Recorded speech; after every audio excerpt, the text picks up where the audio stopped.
그런데 이 세리들은 어떠냐? 100을 거둔다고 한다면 200을 걷어서 100은 바치고 그리고 100은 자기가 착복하는 겁니다.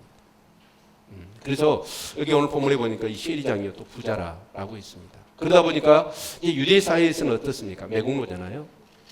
그리고 이 수준노라고 하는 그런 비난이 만만치 않게 들렸을 것입니다. 그러나 이 삭개오는 그런 것이 아가랑곳하지 않습니다. 자기 키가 작잖아요. 그리고 이 사회에서 뭔가 자기는 출세를 해야 되는데 그래서 아마 굉장히 공부를 했을 겁니다. 그리고 한번 마음먹어서 악착같이 그것들을 아마 이루려고 하는 그런 열정의 사람이었던 것 같습니다. 그러나 좋은 집에서 살고 부자였고 좋은 차를 타고 다니고 정말 좋은 옷을 입고 좋은 음식을 먹고 그렇게 했을 것 같아요. 그러나 밖에만 나오면 그 삭개오가 지나가면 침을 뱉고 손가락질 알고 그 부인이 마트에 가면 어때요? 정말 저 매국노 수준노 부인 났다고 그러고 그 아이들을 어떻게 밖에 나가면 결코 유대 사람들이 반겨주지 않고 비난하고 침뱉고 그렇게 조롱을 했을 것 같아요. 누구 하나 이 삭개오가 이거고 인간적인 그런 관계를 갖고 정말 그런 깊은 만남 그런 어떤 인격적인 만남을 갖는 사람은 아마 거의 없었을 것 같습니다. 그러니까 굉장히 많은 그런 물질을 소유했고 또 신분도 굉장한 그런 위치에 있었지만 이 삭개오의 그 영혼은 공고했던 것 같아요. 그런데 그 예수님께서 여기 이렇게 여리고로 돌아온다는 거예요. 근데 이 여리고라고 하는 도시를 제가 가봤더니 거기 보니 야자 열매가 있잖아요. 그게 주산지예요. 거기 것이 제일 맛있습니다. 그만큼 그 땅은 귀국합니다. 그래서 헤롯 왕이나 그 고관대족들이 대부분 휴양을 하면 어디로 오냐면 여리고라고 오는 거예요. 이 휴양 도시입니다. 그러다 보니까 산물도 많고 그러다 보니까 이렇게 상업도 발달해 있고 그러니까 세금도 굉장히 많이 거쳤겠지요. 자, 그런데 이 삭개오가 예수님이 자기 이제 사는 동네에 이렇게 찾아오시잖아요. 근데 이 삭개오는 어쩌냐? 아마 얘기를 들었을 겁니다. 예수님의 소문을. 그 중에 가장 마음에 솔깃했던 내용이 뭐냐면 바로 예수님의 12제자 중에 이 마태라고 하는 사람이 바로 세리였다는 사실. 아마 이게 굉장히 이 세리한테는 이 삭개오한테는 이렇게 좀 예수님 만나고 싶은 그런 요인이었고 또 예수님이 말씀을 하시고 그럴 때 이 창기나 죄인들 정말 공부한 사람들이 예수님 말씀을 들으면 치유가 되고 또 병든 사람에게 손을 얹고 기도하면 그들이 회복되어지는 그래서 아마 많은 소문이 유대 사회에 이렇게 났을 것 같아요. 그래서 이제 마음이 공고하고 누구 하나 자기 이름을 부를 때 그렇잖아요. 이렇게 뭐 따뜻하게 인격적인 어떤 그런 마음을 담아서 해주는 사람이 거의 없었을 것 같아요. 그렇게 이 마음이 공고한데 그 예수님이 오신다고 하니까 그 마음속에 갑자기 뭐 어떤 막 그 소원이 생기는 거예요. 그래서 어떻게 표현하고 있냐면 3절에 보니까 제가 예수께서 어떤 사람인가 보고자 하되 정말 예수님을 한번 봤으면 하는 그런 어떤 그런 바람이 그 마음속에서 이렇게 우러나왔다라고 볼 수 있습니다. 그래서 이제 이 삭개오가 이렇게 가봤더니 이미 아마 그 마을 사람들이 다 모여 있었고 또 여리고 오기 전에 예수님 주위에는 항상 수많은 사람이 따라왔잖아요. 그러다 보니까 인산이 이루어서 자기가 키가 작으니까 예수님 얼굴이 보이질 않아요. 그럼에도 불구하고 이 삭개오는 주님의 동선을 딱 살펴보니까 주님이 이 정도 되어지면 이쪽을 지나시겠구나 생각해서 그 지역을 봤더니 거기에 뽕나무가 하나가 있는 거예요. 그래서 거기에 올라가서 이제 예수님을 여기 보니까 4절에 앞으로 달려가 보기 위하여 뽕나무에 올라갔다라고 말씀하고 있습니다. 어떻게 보면 이 삭개오의 입장에서는 사람이 많다는 것은 장애물이고 또 자기가 키가 적다는 것도 하나의 장애입니다. 그러나 그런 장애에 불구하고 이 삭개오의 마음 가운데 주님을 한번 보고 싶은 그 열망을 그런 어떤 갈망을 이런 것들이 막을 수가 없었습니다. 그러니까 정말 우리가 목마름이 있다고 그러잖아요. 그 목마름이 있으면 진짜 그 목마름이 있으면 그 목마름에 어떤 장애물이 생기더라도 그 목마름을 채우자 하는 열정이 있으면 그건 장애가 아니거든요. 그래서 이 삭개오는 어쩌습니까? 이제 나무를 보고 그 나무에 올라간 거예요. 우리가 생각해 보면 세무서장 정도 되고 아마 그 지역에서 가장 돈 많은 부자로 인식이 되어지다 보니까 아마 이렇게 자기의 체면도 있을 거고 또 특히 핸디가 있는 사람은 어쩌죠? 자기 핸디를 드러내고 싶은 마음이 없어요. 특히 남녀가 그렇죠. 이렇게 남녀가 서로 뭔가 그 핸디에 대한 부분이 다르다고 그래요.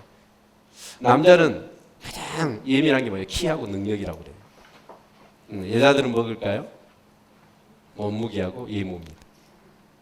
그러니까 여자들 앞에서 가령 몸무게 가지고 뭔가 좀 비난적으로 얘기하거나 또 외모에 대해서 부정적으로 얘기하면 성령님도 못 말린답니다.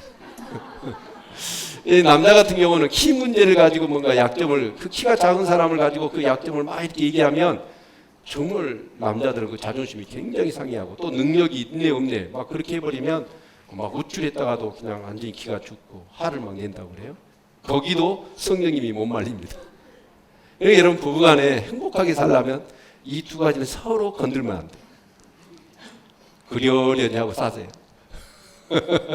근데 이 삭개오는 어째 키가 작았단 말이에요. 키가 작은데 또 자기 어떤 그런 신분이 있잖아요. 시무소장 정도 되고 가장 돈 많은 사람으로 아마 이 여리고에서 가장 유명한 사람은 아마 이 삭개오일 겁니다. 또 유대인들은 그렇잖아요. 항상 자기 신분에 그 맞는 옷을 입어요. 그러니까 옷도 굉장한 아마 좋은 옷일 겁니다. 우리나라 국회의원 중에 그런 사람이 있대요. 이렇게 막 야당과 여당, 뭐 정부 정책 가지고 싸우잖아요. 몸싸움을 하잖아요. 근데 한 그 야당의 국회의원은 절대 몸싸움을 안 한대요. 어떤 날은. 왜 그러냐? 그분은 500만 원짜리 그 이태리제 옷을 항상 입은답니다. 그래가지고 몸싸움 좀 하라고 하면 안 된대요. 그 옷 때문에. 근데 이 삭개오가 정말 그 비싼 옷을 입고 자기 어떤 신분도 있잖아요. 그리고 약점을 노출하는 거 정말 싫어해요. 근데 이 삭개오는 어쩌습니까? 그 주님의 얼굴을 한번 보고 싶은 열망, 그 갈망, 그 목마름, 그것을 생각하니까 어때요? 다른 어떤 자기 장애물, 자기 핸디가 드러나고 옷이 뭐 이렇게 망쳐지고 사람들이 어떻게 보고 비웃까 조롱할까 그건 전혀 문제가 되죠. 사실 저와 여러분에게 이런 갈망이 있어야 됩니다. 우리가 예배를 드리잖아요. 예배는 뭐예요? 주님을 만나기 위해서 오는 거죠. 신앙생활은 어때요? 주님과의 만남이에요. 그래서 우리 인카운터 잘 알고 계시잖아요. 인카운터는 만남입니다. 만약에 우리가 신앙생활을 10년, 20년 하는데도 불구하고 만약에 살아계신 하나님을 인격적으로 경험하지 못했다 라고 하면 그 신앙은 종교화되든지 사변화되든지 간념화되든지 지시가 되어버립니다. 오늘날 많은 크리스찬들 중에 주님을, 살아계신 주님을, 진짜 그 하나님이 야곱의 하나님, 이스라엘 하나님, 그 아브라함의 하나님이 나의 하나님이라는 것, 그 하나님을 인격적으로 경험하지 못한 사람들, 그리고 그 인격적인 만남을 계속해서 이루지 못한 사람들, 그런 사람들 어떻게 되나요? 신앙이 메말라 버려요. 간념화되고 지시가 되고 종교가 되어버린단 말이에요. 그 말은 뭔 말이냐면 신앙생활이 내 삶 가운데, 내 인격과 내 삶 가운데 능력이 되고 힘이 되는 게 아니라 신앙생활을 위해서 네가 있는 거예요. 그래서 우리 신앙생활, 예배가 뭐예요? 하나님 앞에 드려야 되잖아요. 그렇죠? 근데 하나님을 만난 사람이 없어. 만나지를 못해서. 그래서 예배를 드려요. 근데 예배는 어때요? 어쨌든 그 예배는 뭐예요? 사람 중심이죠. 그러나 이 예배, 하나님의 임재를 경험하고 살아계신 하나님이 오늘도 이 예배를 받으시는 것, 내가 찬양하는 모습 하나하나 속에 정말 내 신앙의 고백을 담고 내 영혼의 무게를 실어서 하나님 앞에 찬양하고 기도해 보세요. 그 하나님은 어때요? 그 찬양과 그 기도 속에 임재하신다. 그리고 우리에게 어때요? 은혜를 베푸십니다. 아멘. 그런데 예배가 간념화되어 있고 종교화되어 있는 거예요. 여러분, 정말 이 삭개오는 키가 작은 반면에 아주 다부지고, 그리고 그 예수님의 얼굴을 보고자 하는 그 목마름이 가득했던 것 같아요. 여러분, 이 상황이 키가 작고 이미 사람으로 가득 차 있잖아요. 그러면 어때요? 에이, 다음에 하든지 아니면 그냥 포기하고 돌아간단 말이에요. 근데 이 삭개오는 그러지 않았어. 하여튼 기한이 예수님의 얼굴을 보고 싶은 거예요. 우리가 예배를 드릴 때 이런 마음으로 예배를 드릴 수 있기를 바랍니다. 허겁지겁 뛰어와서 예배 시간, 여러분 혹시 찬양 끝나고 찬양 중에 아니면 어떤 사람은 설교 중에, 여러분 이렇게 해가지고 은혜 못 받아요. 진짜 찬양하기 전에 10분 전에 나와서 철저히 하나님 앞에 회개하고 하나님의 임재를 사모하며 정말 우리가 은혜 받을 준비가 되어 있어야 될 줄로 믿습니다. 아멘. 그래서 이 삭개오는 어때요? 이 열정, 이 목마름. 그래서 막 급히 달려가서 뽕나무에 올라가는 거예요. 성경 어디를 봐보십시오. 정말 이 하나님에 대한 목마름과 열정이 있는 사람이 하나님을 만납니다. 그걸 어떻게 하냐면 두드리고 찾고 구하라는 거예요. 아멘. 신천지에서요. 그런데요. 이렇게 훈련을 시키잖아요. 신천지는 우리 교회는 어때요? 추수밭이 어디죠? 세상이죠. 근데 신천지는 추수밭이 어디냐면 교회예요. 그 사람들을 교회에 이렇게 파송을 합니다. 못된 사람들. 파송을 해가지고 예수 잘 믿는 사람을 잡아오는 거예요. 신천지는. 그런데 그 사람을 훈련시킬 때 절대로 교회에 다니더라도 이런 사람은 데려오지 말라고 그런대요. 신천지도 포기한 사람이 누구냐? 미지근한 사람. 술에 술 탄 듯 물에 물 탄 듯 전혀 말씀에 막 사모함도 없고 갈급함도 없고 열정도 없고 그런 사람은 절대 데려오지 말아요. 신천지에서. 신천지는 어때요? 거기 들어가면 일단 14만 4천에 들어가야 돼. 불을 켜고 신앙생활 하는 거예요. 근데 여러분 덥든지 차든지 해야지. 미적지근한 사람 거기 가면 안 되는 거예요. 그리고 교회에 파송을 해가지고 어때요? 예수 잘 믿는 사람 데려와야 되는데 미지근한 사람 할 수가 없지요. 네. 여러분 신천지도 포기한 사람 되지 마세요. 아멘? 열정이 있어야 돼. 열정. 목마름이 있어야 돼. 사모함이 있어야 돼. 어떻게 우리가 예배를 드리면서 찬양하잖아요. 찬양은 뭐예요? 그 찬양에 거하신 그 하나님, 그러면서 저 하나님 나라를 내 심령으로 끌어내리는 거, 하나님의 보좌를 움직이는 거, 이게 찬양이란 말이에요. 아멘? 그러니까 찬양에다가 내 영혼에 모든 무게를 실어서 그 찬양의 가사가 나의 신앙의 고백이 돼야 돼. 그렇게 찬양해 보십시오. 그러면 어때요? 찬양하다 눈물이 없이는 찬양할 수가 없죠. 눈물이 없이는 찬양할 수가 없어요.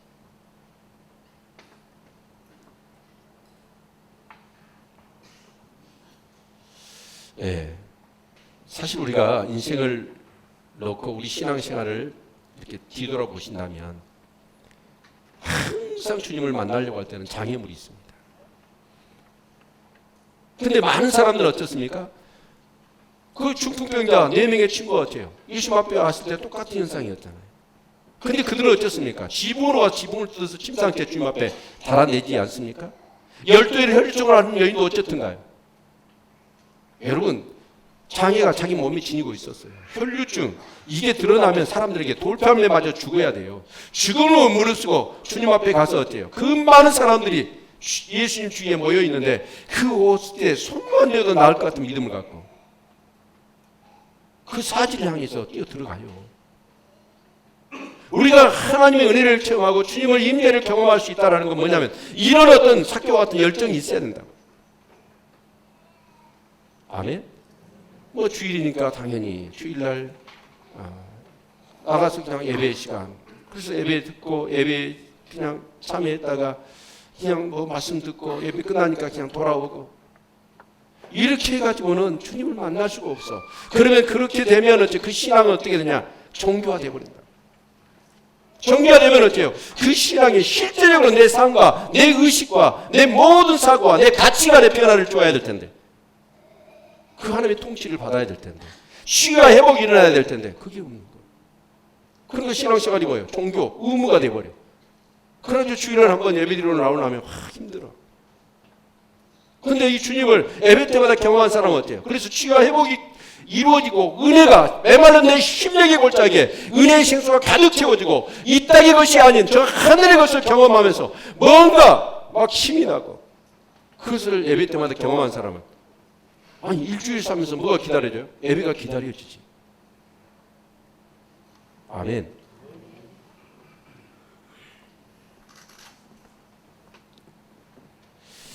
성경을 의외로 예수님께서는요 예수님이 장벽을 놓아요. 가나안 여인의 경우 보십시오. 정말 자녀들이 떡을 취하여 개들에게 주는 게 마땅치 않다. 그 가나안 여인 이방 여인 아닙니까? 예수님이 그 말해버려요. 아무리 얘기해도 대입고 안 하다가 한마디 하시듯이 그 말씀이었다고. 그럼 대부분 사람 같은 거죠. 나를 개 취급해? 어떻게 예수가 그럴 수 있어? 지가 잘났으면 얼마나 잘났는데. 그러고 돌아가 버린다고. 근데 이 여인은 어떻게 얘기하죠? 맞습니다. 개들은 주인의 상에 떨어지는 부스러기 먹고 삽니다. 그 부스러기 주세요. 그 여인은 그래요. 그 가난함이 우리에게 있어야 돼. 그렇지 않으면 여러분 신앙의 연륜이 갈수록 우리는 어때요? 참 몇십 년을 강팍해집니다.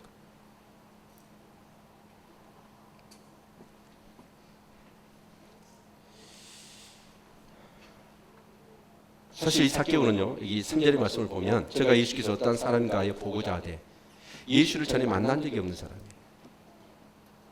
자, 그런데 5절에 보니까 예수께서 그곳에 이르사 우러러 보시고 이르시되 삭개오야 속히 내려오라 내가 오늘 내 집에 유하여 하겠다 하시니.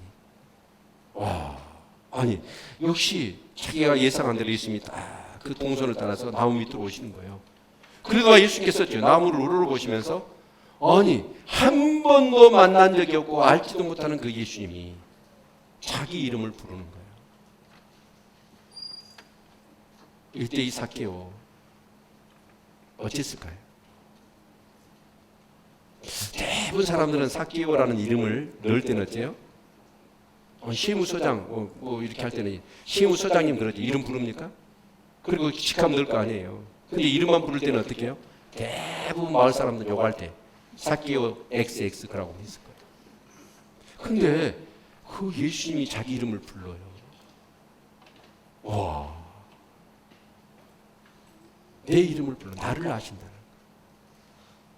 우리가요 진짜 어떤 예배를 드리거나 우리가 기도할 때 주님을 인격적으로 만나잖아요. 그러면 주님이 어때요? 이렇게 우리를 부르셔요. 그렇죠? 그러면서 그때 느낌이 어떻게 옵니까? 아, 주님이 나를 아시구나. 주님이 나를 아시구나. 내 아픔을 아시구나. 내 고통을 아시구나. 나의 마음을 아시구나. 누구도 알아주지 못했던, 알지 못했던 그 마음에 응어리지고 아프고 정말 차디차고 애로운 그 마음을 주님이 불러주시는 거예요. 여러분 예배 때마다 기도할 때마다 이 주님을 만나는 역사가 있기를 바랍니다. 그리고 주님이 사랑하는 병이나 라고 부르십니다. 저도 그래요. 기도하다가 정말 내 삶을 아셔요. 그리고 그 주님의 마음이 느껴질 때 막 눈물이 쏟아지더라고요. 그래서 서럽고 억울했고 힘들었고 그런 어떤 인간적인 감정이 싹 사라집니다.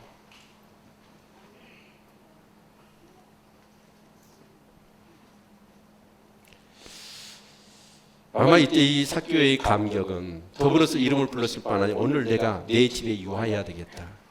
이 말씀을 하시는 거예요. 유대인들이요 어떤 집에 가서 밥을 먹는다라는 것은 우리가 보통 우리도 그렇죠. 대부분 밥을 먹을 때 아무하고 밥 안 먹잖아요. 굉장히 친분이 있거나 앞으로 사귀고 싶은 사람들 그런 집에 찾아가서 같이 밥을 먹고 그렇게 초대를 하고 그런 거잖아요. 그러니까 이제 예수님께서 창기들이나 뭐 시리들이나 밥 먹는 할 때 바리새인들이 막 그렇게 화를 냈던 게 이유가 있는 거예요. 자, 그런데 여러분 자기 이름을 부르고 자기 집에서 하룻밤을 묵겠다. 정말 이 삭개오는 감개무량했을 거예요. 그렇죠? 이 장면을 보면 항상 저는 이 시가 생각납니다. 김춘수의 꽃이라고 하는 시입니다. 제가 한번 읊어볼까요? 내가 그의 이름을 불러주기 전에는 그는 다만 하나의 몸짓에 지나지 않았다. 내가 그의 이름을 불러주었을 때 그는 나에게로 와서 꽃이 되었다. 부르기 전에는 하나의 몸짓이었다는 거예요. 그런데 내가 불렀더니 그는 내게로 와서 내게 꽃이 되었다. 마지막 부분은 이렇게 됩니다. 우리들은 모두 무엇이 되고 싶다. 너는 나에게 나는 너에게 잊혀지지 않는 하나의 눈짓이 되고 싶다. 우리 사람은 다 그럴 거예요. 그래서 이름을 부른다는 것, 서로를 안다는 것, 알고 싶은 것, 이게 그렇게 소중한 것이죠. 아마 삭개오는 자기 이름을 주님이 불렀다. 그 주님의 그 부르심 가운데는 어마어마한 하나님의 은혜와 이루와 또 자기를 알고 있는 모든 것을 알고 계시며 충분히 자기를 이루하고 쉼을 주실 만한 뭔가의 어떤 그런 은혜를 이 삭개오는 경험했을 것입니다. 그래서 이 삭개오는 어쨌습니까? 급히 내려와서 즐거워하며 영접했다라고 말씀하고 있습니다. 예, 이 삭개오가 얼마나 좋았던지. 우리 동영상 하나 볼까요? 네, 동영상 하나 보도록 하겠습니다. 그 아들은 1시간째 방에 들어가서 말을 못했다는 거죠. 진짜 하나님이 어떻게 보면 이 삭개오 입장에서는 뭐예요? 여리고에 예수님이 오신 것은 다른 사람을 위해서 아니라 자기를 위해서. 내가 오늘 밤 내 집에 유하여야겠다라고 하는 이 말의 의미를 좀 더 언어적으로 살펴본다면 뭐냐면 오늘 밤에 내가 너희 집에 가는 것이 하나님의 섭리요 뜻이다. 그 얘기입니다. 정말 우리가 하나님이 나를 얼마나 사랑하셨는가, 얼마나 하나님이 나를 사랑하시는가, 그 아버지 하나님의 마음을 정말 우리가 성경을 통해서 다른 사람을 통해서가 아니라 여러분이 직접 하나님의 임재 앞에서 하나님의 그 음성으로 여러분이 들으신다고 한다면 아마 그 아들처럼 우리는 말을 할 수 없을 겁니다. 눈물만을 흘릴 뿐이고.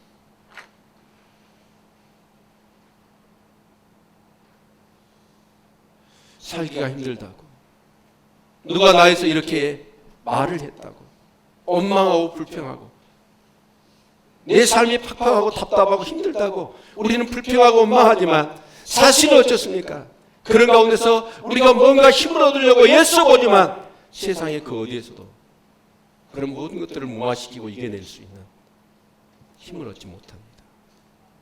그러나 정말 우리가 사랑하시는, 그리고 우리를 너무나 사랑하시는 아들 독생자까지 아끼지 않으시며 정말 그렇게 처참하게 죽도록 내어주신 그 하나님의 놀라운 사랑의 음성을 우리가 직접 들을 수만 있다면 우리 인생에 문제된 게 뭐가 있겠습니까? 이 삭개오는요, 자기 이름을 부르시는, 그리고 자기 집에 유하겠다고 하시는 이 주의 음성은 복음이었습니다. 자기가 인생 지금까지 살아오면서 듣고 또 들었던 말씀 중에서 가장 힘이 되고 위로가 되고 은혜로운 그런 메시지였을 겁니다. 그래서 정말 제가 보니까 그 나무가 한 10m 되거든요.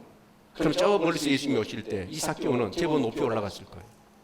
그런데 그 주님이 자기 이름을 부르시고 내가 오늘 밤에 네 집에 유하겠다라고 하니까 이 삭개오가 어째요?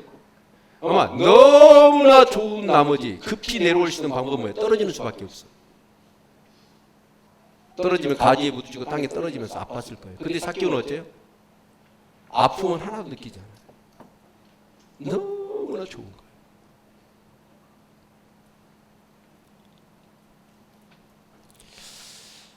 이 삭개오가 서서 주께 여짜오되 주여 보시옵소서 내 소유의 절반을 가난한 자에게 주겠사오며 만일 이것을 토식한 일이 있으면 4배나 갚겠나이다.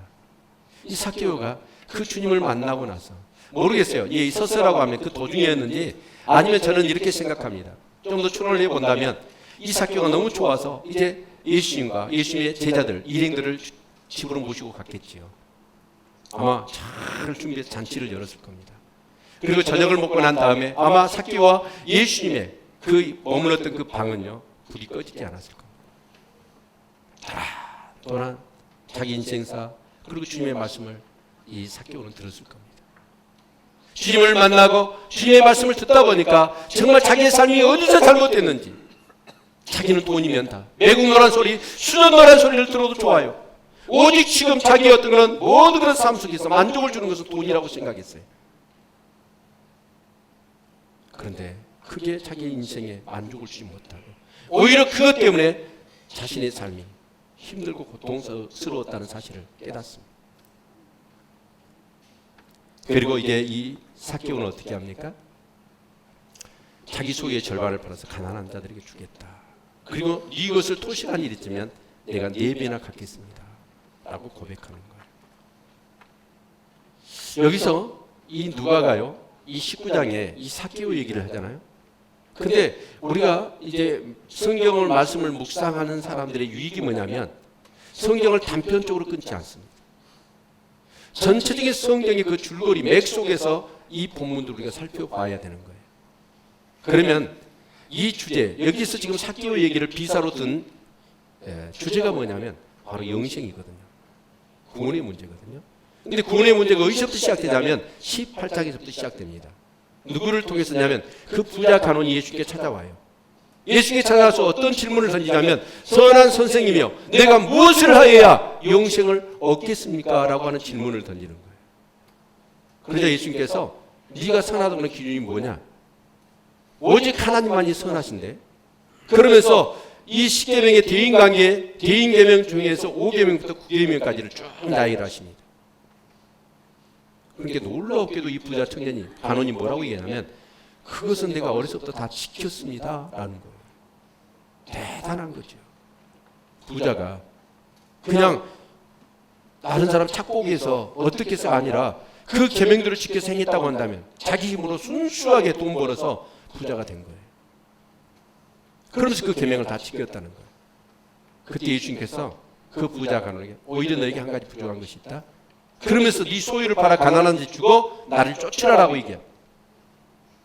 그래야 영생을 얻는다. 이 말씀을 주시거든요. 그러니까 이 부자는 뭐냐? 영생을 얻는데 무엇을 하여야 영생을 얻을 것으로 생각했다는 거예요. 그때 예수님이 말씀하십니다. 부자가 천국에 들어가는 것은 낙타가 바늘기로 들어가는 것보다 오히려 그것이 더 쉽다. 낙타가 바늘기로 들어가는 것이 부자가 천국에 들어가는 것보다 더 쉽다라고 말씀하십니다. 그러면서 사람으로는 할 수 없으되 하나님으로는 하실 수 있느니라 라고 말씀하시거든요. 그러니까 이 메시지는 뭐죠? 무엇을 하여야 천국에 들어간다고 영생을 얻는다라고 하는 그 질문은 잘못된 거고 마치 낙타가 바늘기로 들어간 것 같은 무의미한 짓이라는 거예요. 우리는 그렇습니다. 무엇을 하여야 영생을 얻을 것으로. 그래서 예수께서는 영생에 대한 어떤 그런 부분에 대한 마지막 비사로 이 삭개오 얘기를 하는 거예요. 그럼 삭개오는 어떤 사람이죠? 부자입니다. 근데 삭개오는 어떤 사람이에요? 무엇을 하여야? 이 율법사는 어쩌습니까? 이 부자 간원은 어쩌습니까? 어려서부터 계명을 다 지켜 행했거든요. 근데 이 삭개오는 어째요? 유대인들 생각할 때 인간 쓰레기 말종. 최고로 그 당시에 못돼 먹은 사람이 삭개오였어요. 시리장의 부자였으니까. 이 사람이 어떻게 구원을 받아요? 어떻게 영생을 얻어요? 할 수가 없다는 거예요.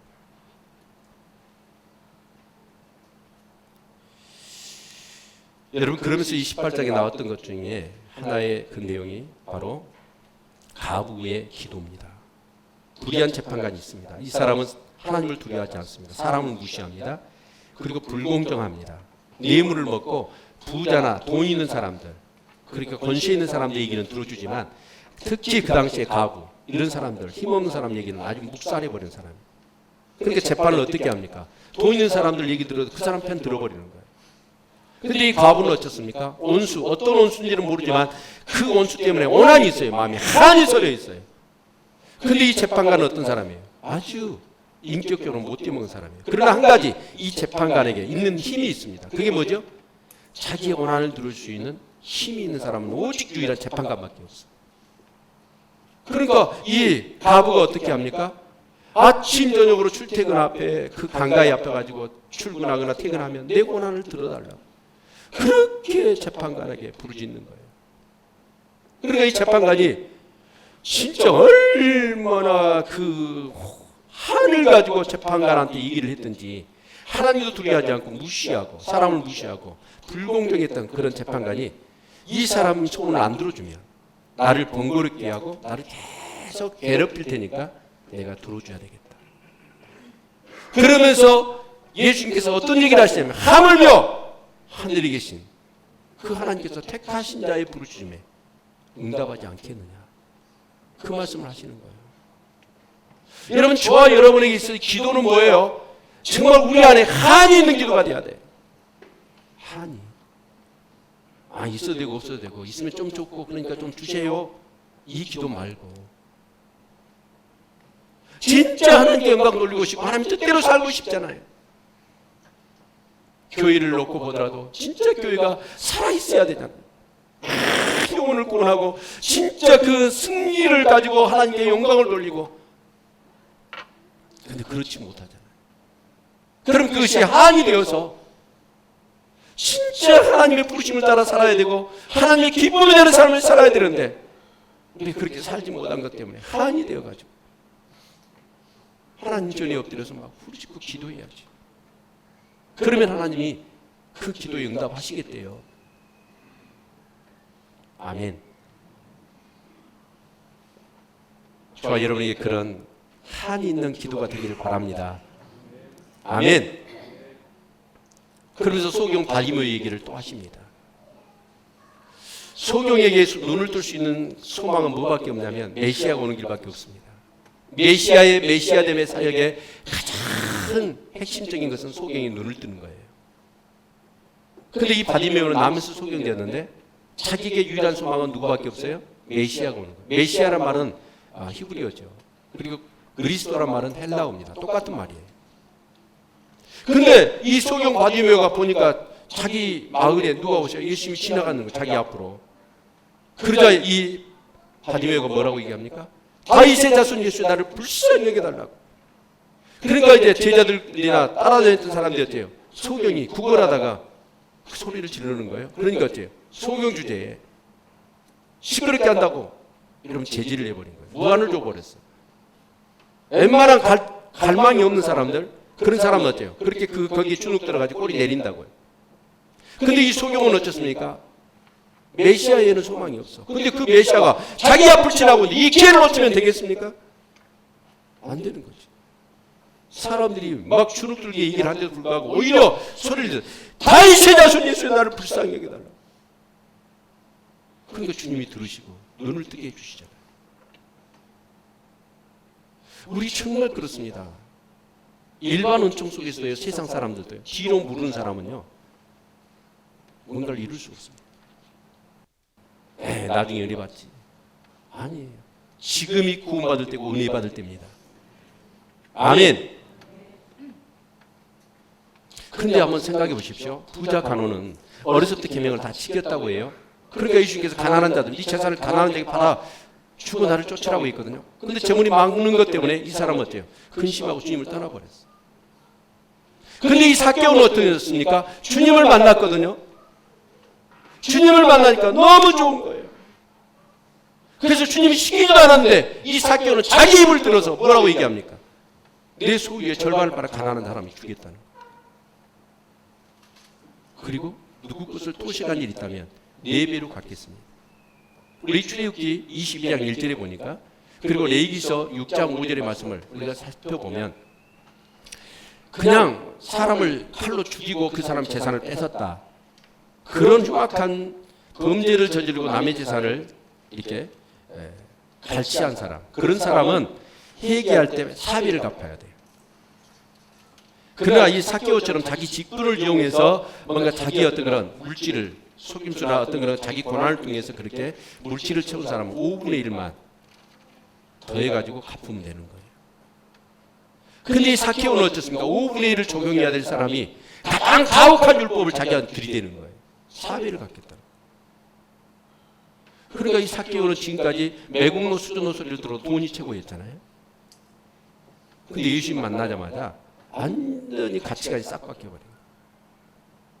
그리고 자기 물질을 통해서 어떻게 하겠다는 거예요? 가난한 사람을 기쁘게 해주고, 만약에 나 때문에 피해를 입은 사람이 있다면 그 사람이 충분히 치유가 되어지도록 보상해야겠다. 자기 이주가 아니라 이게 이웃들 이주로 생각이 바뀌어버린 거예요. 물질 이주로가 아니라 성금 이주로 생각이 바뀌어버린 거예요.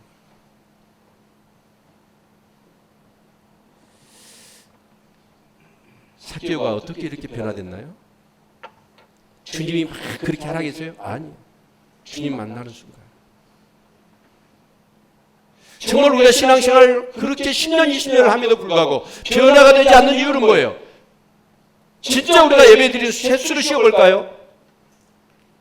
몇천 번, 몇만 번일 겁니다. 왜 우리는 변화되지 않는가요?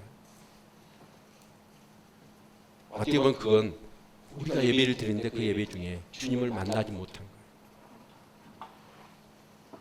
주님과의 만남이 없는 예배, 형식적인 예배, 종교적인 예배, 그런 지식적인 예배, 그 예배를 통해서 우리에게 변화가 없어요.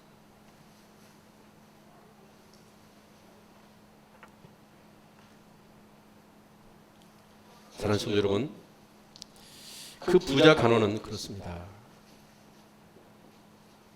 자기가 무엇을 하여야 구원을 얻을 줄 알았어요. 그런데 삭개오는 보십시오.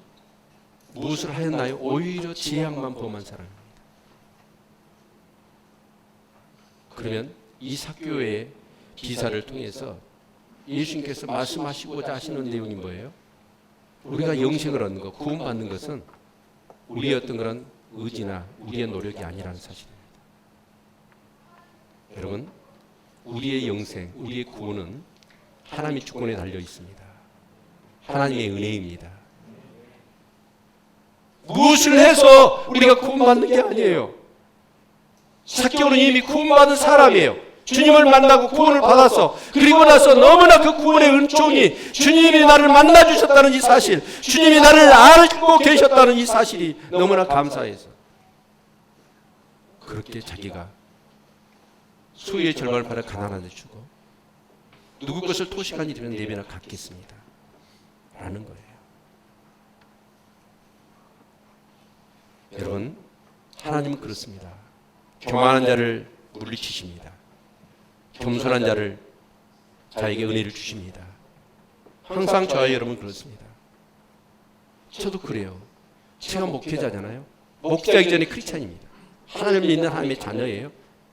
그럼에도 불구하고 제가요, 하루라도 하나님 앞에 기도하고, 아니 그 기도도 그냥 형식적인 기도 말고 정말 하나님의 임재를 경험하고 하나님의 은혜의 생수가 내 심령 가운데 흘러들어오는 그 기도, 그 기도를 하루라도 쉬면 금방 내 사람의 모습으로 드러나고,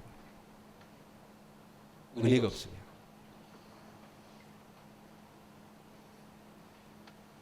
나의 어떤 것이 드러나요. 은근하게 드러냅니다. 교묘하게 드러냅니다.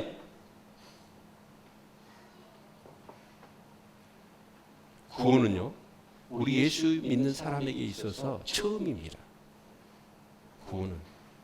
구원이 궁극적인 목표가 아니라 신천지 같은 경우야 14만 4천에 들어가려고 하니까 구원의 목숨을 걸지만 우리 예수 믿는 사람은 구원이 우리 신앙의 목적이 아니라고요. 시작이라고요.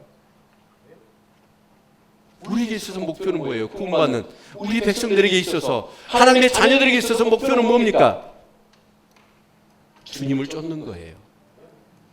주님을 쫓는 삶을 사는 거예요. 그래서 예수를 닮아가는 구원받은 사람의 최고의 목표는 뭐냐? 성화입니다. 아멘.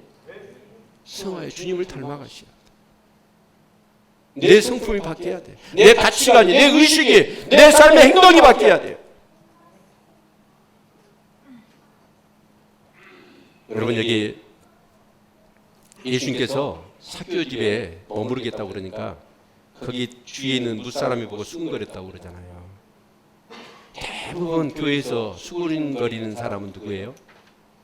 초신자예요? 신앙생활 오래 한 사람들이에요? 네? 그래요. 오래 한 사람들이 수군거려요. 그럼 절대로 수군거리는 얘기는 좋은 얘기 아닙니다. 쑥덕거리는 얘기도 좋은 얘기 아닙니다. 하지 마세요. 진짜로 수근거리고 싶으면 누구한테 가서 하냐면 하나님 앞에서 갔어요. 사람들끼리 서로 끼리끼리 모여서 수근거리고 쑥덕거리고 그럴 때 사단이 역사합니다. 사단이 역사.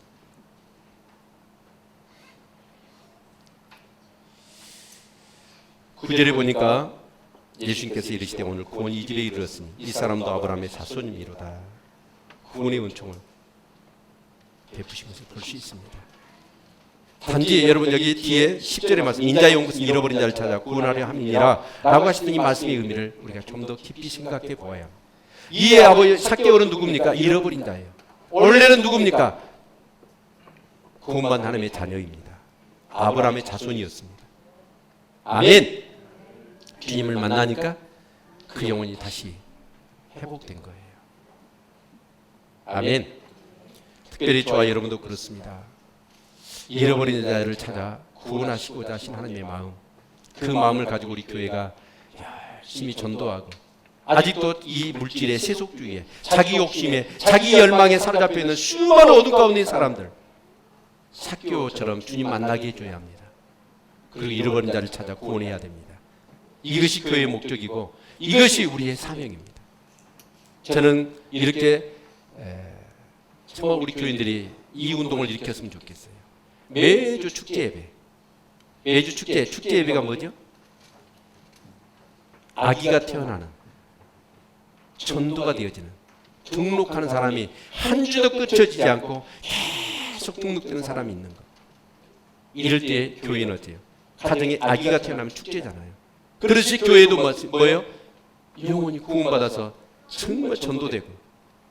여러분 그게 축제지요. 아멘. 여러분 이런 역사가 있기를 주의 이름으로 축원을 드립니다. 말씀 정리합니다. 정말 저와 여러분에게 이 삭개오처럼 목마름과 갈증, 열정이 있기를 축원합니다.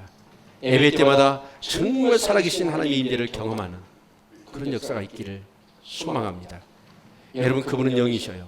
영인데 만질 수 없습니다. 여러분 들을 수도 없습니다. 그럼에도 불구하고 여러분 믿음으로 정말 예배 때마다 그 인격자 되신 살아계신 하나님을 여러분 체험하는 역사가 있기를 원합니다.